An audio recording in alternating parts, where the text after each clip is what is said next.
اعوذ باللہ من الشیطان الرجیم، بسم اللہ الرحمن الرحیم۔ سب سے پہلے درود والسلام والصلاۃ والسلام علیکہ یا سیدی یا رسول اللہ، الصلاۃ والسلام علیکہ یا سیدی رحمۃ اللہ علیہ وسلم۔ آج میں سورۃ معوذتین کے بارے میں آپ کو بتاتا ہوں۔ یہ دونوں صورتیں جو ہیں، سورۃ فلق اور ناس، رد سحل کے لیے بہت مفید ہیں۔ اگر کسی کے بالوں کو کاٹ کر اس پر سحر کیا گیا ہو اور گرہ لگا دی ہے کہ وہ گرہ نہیں کھلتی، تو سورۃ فلق و ناس مع بسم اللہ شریف ایک مرتبہ پڑھ کر دم کرے، وہ گرہیں کھل جائیں۔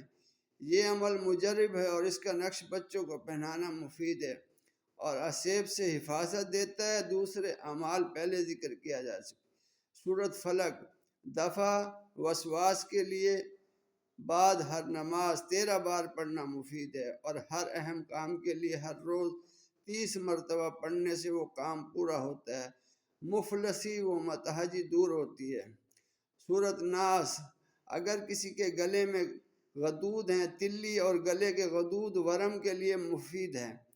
تلی کاٹنے کا عمل ترکیب یہ ہے کہ تھوڑا سا آٹا گوندھ کر 2 تلی کے برابر بنا کر ایک تلی کی جگہ پر رکھ کر لوہے کی چھری ہاتھ میں لے کر پڑھے، قل اعوذ برب الناس، ناس کٹ تلی کٹ سختی، مالک الناس، ناس کٹ تلی کٹ سختی، الہ الناس، ناس کٹ تلی کٹ سختی۔ اس طرح ناس کی تکرار کے ساتھ پڑھ کر سورت مذکورہ تمام کرے اور ٹکیا پر خطوط متقاطع جمع کھینچے، پھر ٹکیا کو الٹ کر اسی طرح 1 بار یا 2 بار سورۃ ناس پڑھے، اور اسی طرح 1 ہفتہ یا 11 دن اور نہایت 40 دن پڑھے، اور ہر روز کی ٹکیاں پرندوں کو کھلا دیا کرے، اور کنٹھ مالا غدود کے لیے یہی عمل کرے، مگر کٹ تلی کے بجائے